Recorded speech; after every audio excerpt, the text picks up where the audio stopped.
Hello and welcome dear students to my channel ma'am की पढ़ाई.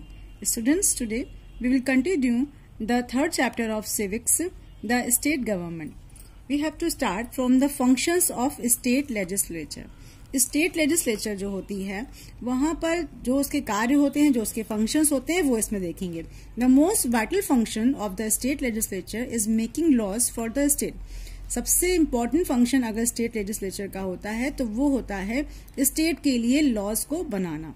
इसके अलावा इसमें जो एरियाज आते हैं वो होते हैं prisons, irrigation, public health, state police, pilgrimage and burial grounds. All are covered by the laws of the state. State के इसी लेजिस्लेचर फंक्शन में जितने भी प्रिजन्स हैं, इरिगेशन वर्क है, पब्लिक हेल्थ वर्क है, स्टेट पुलिस का काम है, पिलग्रिमेज सेंटर यानी कि धार्मिक स्थान हैं, और बरियल ग्राउंड्स यानी कि शमशान या कब्रगाह वगैरह, ये सारी जगहें जो भी होती हैं स्टेट की वो स्टेट के लॉज में आती है. इसके अलावा स्टेट में कुछ प्रोसेस होते हैं जिनके थ्रू बिल को लॉ बनाया जाता है. इनमें सबसे पहले the bill is discussed and debate in 3 stages. जो बिल होता है वो डिस्कस किया जाता है, उस पर बहस होती है और उसको 3 स्टेजेस उसके आते हैं और तब जाके वो बिल पास होता है. Then it is put to vote in the respective house.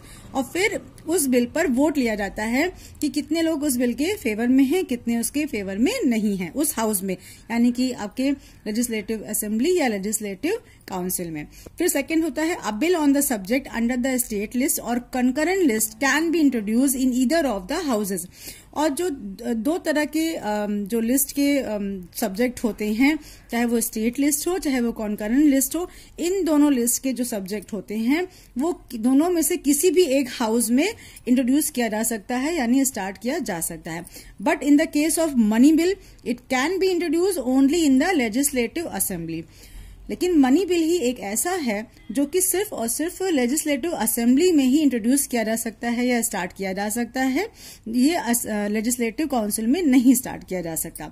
When the bill passed by the both houses, it is sent to the governor for his consent.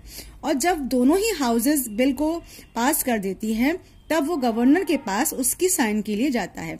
It becomes a law after the governor signature. और जब governor उस पर signature कर देते हैं तब वो law बन जाता है यानी कानून बन जाता है. The governor may return the bill to the legislative with suggestions. और गवर्नर कभी कभी उन बिल्स को सजेशन के लिए वापस भेज सकते हैं उन बिल्स को. द लेजिस्लेटिव मे और may not accept the suggestions and send it back to the governor for the signature. Legislative के ऊपर डिपेंड करता है कि वो गवर्नर के सजेशंस को एक्सेप्ट करें या ना करें और उसको उस बिल को उसी तरह वापस गवर्नर के पास भेज दें फिर से सिग्नेचर के लिए. This time the governor has to sign it. और दोबारा पहुंचने पर उस बिल को गवर्नर को साइन करना पड़ता है, चाहे उसमें उस सजेशन को माना गया हो और चाहे ना माना गया हो. अब आता है द स्टेट एग्जीक्यूटिव. स्टेट के एग्जीक्यूटिव का जो वर्क होता है. We know that the government in the states is similar to that at the centre. जो जैसे स्टेट का जो गवर्नमेंट होती है वो बिल्कुल सेंटर की गवर्नमेंट के सिमिलर ही वर्क करती है. Just as the president is the nominated head, the prime minister with the council of ministers runs the government. जिस तरह से प्रेसिडेंट एक काउंसिल ऑफ मिनिस्टर के हेड को प्राइम मिनिस्टर बनाते हैं और पूरी गवर्नमेंट रन करती है, सिमिलरली उसी तरह the state executive consist of the governor and the council of ministers. उसी तरह से काउंसिल ऑफ मिनिस्टर्स स्टेट में भी होता है और जो गवर्नर होते हैं उनका काम होता है कि headed by the chief minister, उस काउंसिल ऑफ मिनिस्टर के हेड को वो चीफ मिनिस्टर अपॉइंट करते हैं. Composition of the state executive. जो स्टेट एग्जीक्यूटिव होती है उसमें वो किन कंपोजिशन से बनती है या इसमें कौन कौन से लोग शामिल होते हैं ये इसमें पढ़ेंगे. द स्टेट एग्जीक्यूटिव, इसमें एक official head of the state होता है, वो होते हैं गवर्नर, और एक real head of the state होते हैं, वो होते हैं चीफ मिनिस्टर. और चीफ मिनिस्टर के साथ में उनकी एक काउंसिल ऑफ मिनिस्टर्स होती है. अब सबसे पहले हम पढ़ेंगे ऑफिशियल हेड यानी governor. The governor is a constitutional और nominal head of the state executive. जो गवर्नर होते हैं वो किसी भी स्टेट के नॉमिनल मतलब ये नाम के हेड या कॉन्स्टिट्यूशनल संविधान के थ्रू उसके हेड होते हैं। All executive powers in the state and are exercised in the name of governor। जितनी भी एग्जीक्यूटिव पावर्स होती हैं वो सारी की सारी गवर्नर के सिर्फ नाम में होती हैं, but the real functionary is the chief minister along with the council of minister. लेकिन जो असली में जो फंक्शन जो या मेन काम जो होता है वो चीफ मिनिस्टर और उसकी काउंसिल ऑफ मिनिस्टर्स में के ही पास होता है। The governor is appointed by the president on the advice of the prime minister. और गवर्नमेंट का जो अपॉइंटमेंट होता है वो प्रेसिडेंट के थ्रू होता है, जो कि सलाह लेते हैं प्राइम मिनिस्टर से। और इनका जो टर्म होता है या इनके रहने का जो टाइम पीरियड होता है वो 5 इयर्स होता है। अब क्वालिफिकेशन, एक गवर्नर को किसी स्टेट के लिए must be citizen of India, Bharat का नागरिक होना चाहिए, must not be less than 35 years of age, 35 years से कम उसकी एज नहीं होनी चाहिए। He or she should not hold any office of profit under the government, मतलब उसके पास कोई भी गवर्नमेंट के थ्रू ऐसा कोई भी प्रॉफिट वाला जॉब नहीं होना चाहिए, तभी वो गवर्नर बन सकता है। पावर्स एंड फंक्शन, जो गवर्नर का पावर है, he or she appoints the leader of the majority party in the state legislative assembly as the chief minister.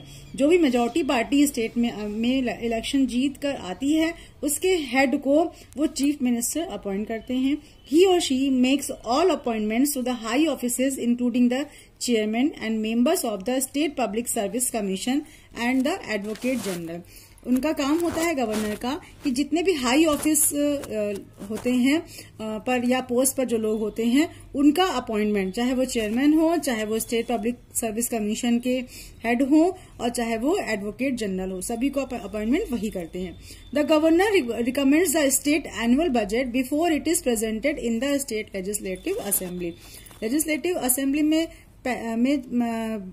Debate होने से पहले या शुरू होने से पहले जो एनुअल बजट होता है वो गवर्नर ही रिकमेंड करते हैं। The governor has the power to summon and dissolve the legislative assembly on the recommendation of the chief minister. और गवर्नर के पास ही ये पावर होता है कि वो चीफ मिनिस्टर के कहने या उनकी एडवाइस पर लेजिस्लेटिव को भंग कर सकें। अब आती है बारी the chief minister and the council of minister. We have already studies about the election for MLAs। आप लोगों ने पहले ही पढ़ लिया MLAs का इलेक्शन कैसे होता है। MLAs means member of legislative assemblies. A political party whose MLAs have one more than half the number of constituencies in a state can be said to be in majority. MLAs ये एक political party के जो MLAs होते हैं, अगर वो उस constituency के यानी कि उस हाउस के हाफ मेंबर से ज्यादा उनके पास अगर लोग विनर हो जाते हैं, उनके MLAs विनर हो जाते हैं और वो मेजॉरिटी में आ जाते हैं तो उनकी पार्टी ही गवर्नमेंट बनाती है। So after the elections the MLAs belonging to the majority party elect their leader. तब इलेक्शन के बाद MLAs जिस पार्टी के ज्यादा हैं, मेजॉरिटी में हैं, वो अपने लीडर को इलेक्ट करते हैं, चुनते हैं, and who becomes a chief minister on the governors invitation. और वही चीफ मिनिस्टर यानी मुख्यमंत्री बनते हैं जिन्हें गवर्नर इनवाइट करते हैं। Chief minister, the governor appoints the leader as the chief minister and then the chief minister selects other people as minister. Governor का ही काम होता है चीफ मिनिस्टर को यानी मुख्यमंत्री को किसी स्टेट के अपॉइंट करना, और चीफ मिनिस्टर का काम होता है कि वो अपने दूसरे मंत्रियों को कैबिनेट में चुनना। The governor appoints the member of the council of ministers on the recommendation of the chief minister. और गवर्नर ही चीफ मिनिस्टर के रिकमेंडेशन या सलाह पर वो काउंसिल के दूसरे मिनिस्टर्स को अपॉइंट करते हैं। Term, the normal term of office of the chief minister and the council of ministers is 5 years। ये चीफ मिनिस्टर और उनके काउंसिल ऑफ मिनिस्टर्स का भी जो टर्म होता है या पीरियड होता है काम करने का वो 5 साल का होता है। पावर ऑफ चीफ मिनिस्टर, अब चीफ मिनिस्टर की क्या पावर्स होती हैं? The chief minister is the head of the council of minister and enjoys a special position. तो चीफ मिनिस्टर होते हैं, अपने काउंसिल के वो हेड होते हैं और उनको एक स्पेशल पोजीशन मिलती है। He or she is the leader of the party in majority in the legislative assembly. वो ही लीडर होते हैं अपनी मेजोरिटी पार्टी के लेजिस्लेटिव असेंबली में। The chief minister has the power to select other minister, और चीफ मिनिस्टर ही अपने अन्य मंत्रियों को सेलेक्ट करते हैं। He or she allocates portfolios to ministers, and he and she can also transfer a minister from one ministry to another. वही chief minister ही होते हैं जो कि अपने मिनिस्टर्स को अलग अलग विभाग एलोकेट करते हैं, यानी बांटते हैं, उनमें बंटवारा करते हैं, और उनका ही काम होता है कि वो अपने मिनिस्टर्स को एक विभाग से दूसरे विभाग में ट्रांसफर भी कर सकते हैं। He or she is chairman of the cabinet, वो कैबिनेट के चेयरमैन भी होते हैं। And he summons it's meeting and presides over them, और वो मीटिंग के लिए भी बुलाते हैं और साथ ही साथ इसकी अध्यक्षता भी करते हैं। While the resignation of other minister merely creates a vacancy, the resignation or death of the chief minister dissolves the cabinet. और अगर मिनिस्टर के जगह पर वैकेंसी आ जाती है, या मान लो कोई रेजिग्नेशन देता है मिनिस्टर, या उसकी डेथ हो जाती है, तो ऐसी कंडीशन में चीफ मिनिस्टर ही डिसॉल्व द कैबिनेट को भंग कर सकते हैं। अब आता है the council of ministers. There are 3 categories in the council of minister. Council of ministers के 3 कैटेगरी होती हैं: cabinet ministers, ministers of state and deputy ministers. The council of ministers is collectively responsible for the state legislative assembly. और जो council of ministers जो collectively, मतलब ये तीनों ही types के मिनिस्टर को मिलाकर ये रिस्पॉन्सिबल होते हैं पूरी लेजिस्लेटिव असेंबली में। If a vote of no confidence is pass by the assembly against any minister, the entire ministry has to resign. अगर एक भी मिनिस्टर के खिलाफ नो कॉन्फिडेंस वोट पारित हो गया असेंबली में, तो पूरे की पूरे मिनिस्ट्री को, यानी इस पूरे कैबिनेट को रिजाइन करना पड़ता है, यानी त्यागपत्र देना पड़ता है। Power and functions of council of minister. अब इन मिनिस्टर्स की जो काउंसिल होती है, इनके भी कुछ पावर्स और फंक्शंस होते हैं। The council of minister is the real executive of the state. यही जो काउंसिल ऑफ मिनिस्टर्स होती है, यही रियल पावर होती है इन्हीं के पास ही स्टेट की। Each department in the state government is headed by a cabinet minister और मिनिस्टर ऑफ स्टेट। और जितने भी डिपार्टमेंट स्टेट गवर्नमेंट में होते हैं, इन सबके हेड कोई न कोई कैबिनेट मिनिस्टर या मिनिस्टर ऑफ स्टेट होते हैं। It formulates and decides the policies of the state and implements them effectively. यही लोग किसी भी तरह की पॉलिसी को स्टेट में डिसाइड करते हैं या लागू करवाते हैं, और यही ही इसको इम्प्लीमेंट भी अच्छे से कराते हैं। It is the responsibility of the Council of Ministers to maintain law and order and ensure security of life and property of the people in state. State में लोगों की सुरक्षा की, उनके सामान की, संपत्ति की सुरक्षा की जिम्मेदारी इन्हीं लोगों की होती है, और यही लोग पूरे स्टेट में लॉ एंड ऑर्डर को मेंटेन करके रखते हैं। All major appointments of the state are made by governor on the advice of the council of minister. जितने भी मेन अपॉइंटमेंट्स होते हैं वो सारे गवर्नर करते हैं, लेकिन गवर्नर इन्हीं काउंसिल ऑफ मिनिस्टर की एडवाइस से ही करते हैं। Majority of the bills are introduced in the legislature by the council of ministers. और मेजोरिटी में होने की वजह से ज्यादातर बिल जो भी होते हैं वो इन्हीं काउंसिल ऑफ मिनिस्टर के द्वारा ही पास होते हैं या इंट्रोड्यूस किए जाते हैं। It prepares the budget and decide the financial policy and tax structure of state. इनका काम होता है बजट तैयार करना और टैक्स कितना रहेगा इस स्ट्रक्चर को डिसाइड करना। It discusses on disputes with other state. और किसी दूसरे स्टेट के साथ में अगर कोई झगड़ा होता है, डिस्प्यूट होता है, तो उस कंडीशन में भी यही काउंसिल ही डिस्कशन करती है। अब आती है बारी यूनियन टेरिटरीज की।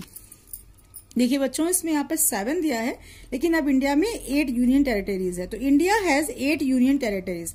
अब इंडिया में 8 यूनियन टेरिटरीज हैं।